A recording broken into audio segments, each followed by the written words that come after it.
Muito bem, meus amigos, o estudo da lição número 2, a parte de quinta-feira. A lição da semana fala sobre a origem da morte. E, logicamente, que a morte veio para o ser humano como uma consequência do pecado. O ser humano não tinha nenhuma condição de se libertar da condição ou da situação em que ele se encontrava. Por isso, o Evangelho foi primeiramente anunciado no Éden. A expressão de Deus de que um descendente da mulher, a semente da mulher, esmagaria a cabeça da serpente, era uma mensagem de boas novas para o ser humano.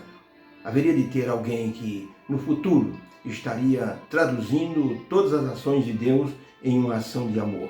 Jesus Cristo seria essa pessoa, a solução para os pecados do ser humano. Na pequena ilha de Guadalupe, enquanto um pregador estava pregando ao ar livre, um rapaz se aproximou, era Henrique, estava visivelmente alcoolizado, segurando no poste onde ele se encontrava ali perto. Ele ouvia as palavras de fogo daquele pregador. E o Espírito Santo penetrou naquele coração, naquele cérebro entenebrecido pelo álcool. E Henrique, pela primeira vez, ele reconheceu que precisava mudar de condição. Jesus estendeu muito a sua mão para salvar Henrique. E hoje Henrique não é só apenas uma pessoa de bem, ele é um pregador de sucesso. Ele fala de Jesus para as pessoas. Ele reconhece que Jesus o salvou, Jesus foi a solução para a sua vida, a solução para o ser humano. Por isso a pergunta de número 7 diz assim: como Deus providenciou esperança para toda a humanidade? No livro de Gênesis 3:15, depois do verso 21, diz assim: e eu porei inimizade entre ti e a mulher, e entre a tua semente e a sua semente. Esta te ferirá a cabeça, e tu lhe ferirás o calcanhar. Verso 21, e fez o Senhor Deus túnicas para Adão e Eva, e os vestiu. Então a pergunta é: como Deus providenciou esperança para Adão e Eva e para toda a humanidade? Resposta: Deus amaldiçoou a serpente, o diabo, e prometeu um descendente da mulher para esmagar a cabeça da serpente.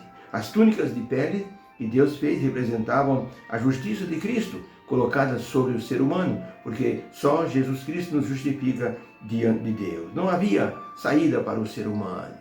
Era alguém completamente assim preso numa condição que não poderia sair.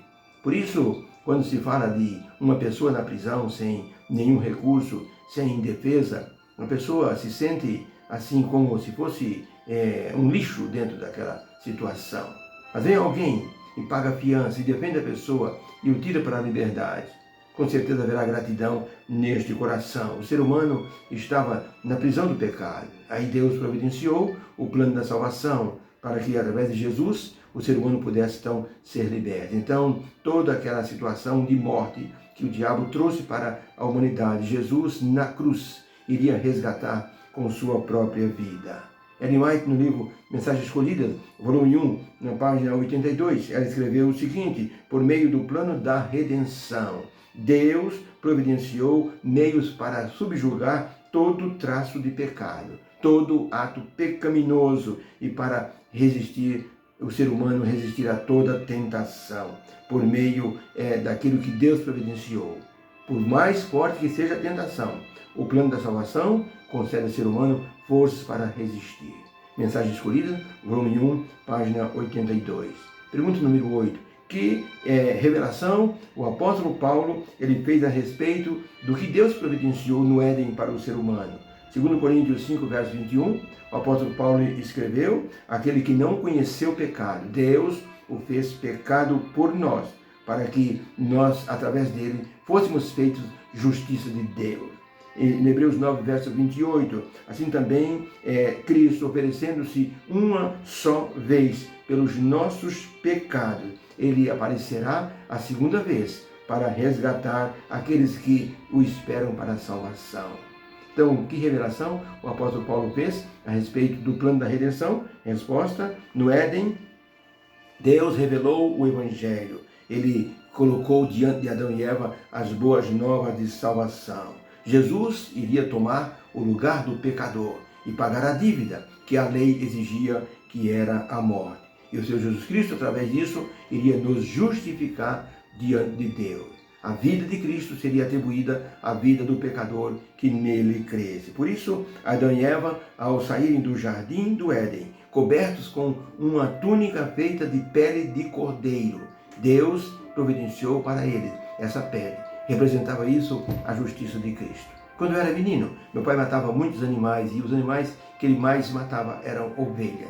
A ovelha, ela não berra. A ovelha, ela não grita. Ela morre silenciosa. O porco não, grita muito. O cabrito berra demais, mas a ovelha, ela é silenciosa.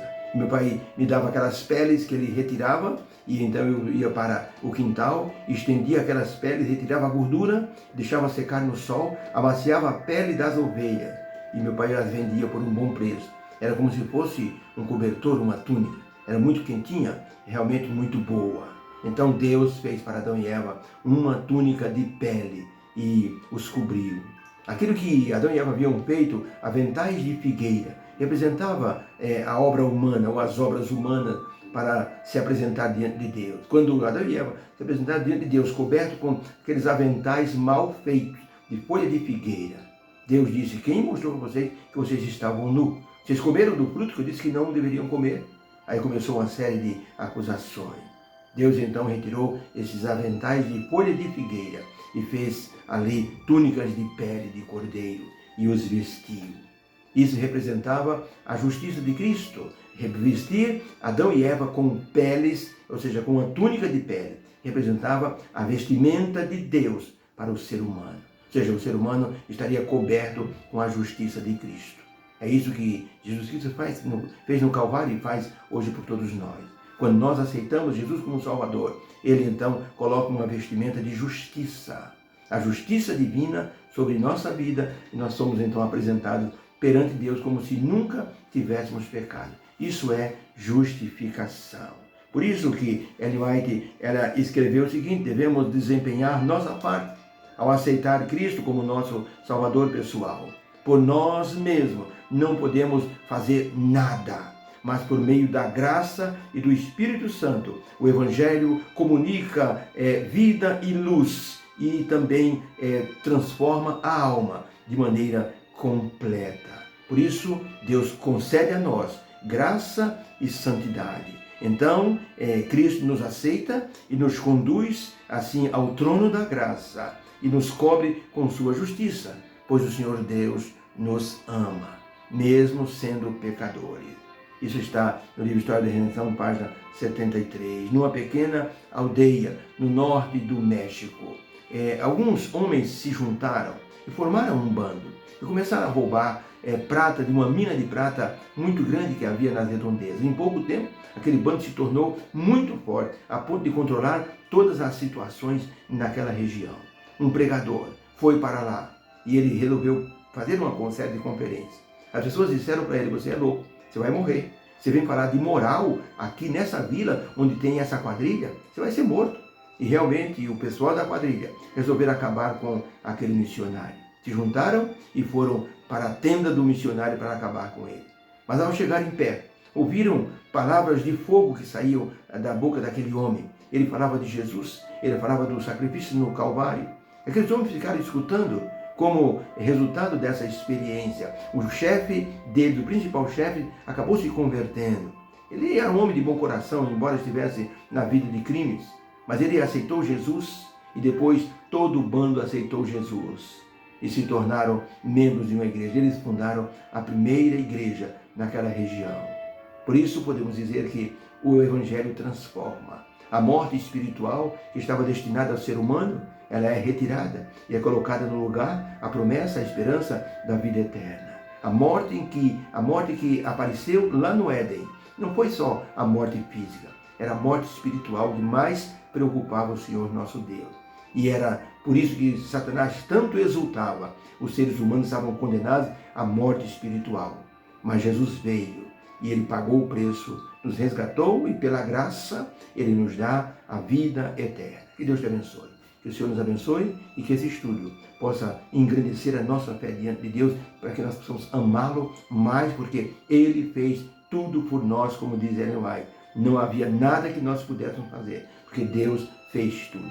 Obrigado, Senhor, por Tua graça, pelo Teu poder, pelo amor que o Senhor tem aos seres humanos. Obrigado pela mensagem de vida eterna, o Evangelho de Jesus morrendo por nós. Em nome dEle é que nós agradecemos. Amém. Fica com Deus. Uma quinta-feira abençoada. Um beijo no coração. Que o Senhor te abençoe. Amém.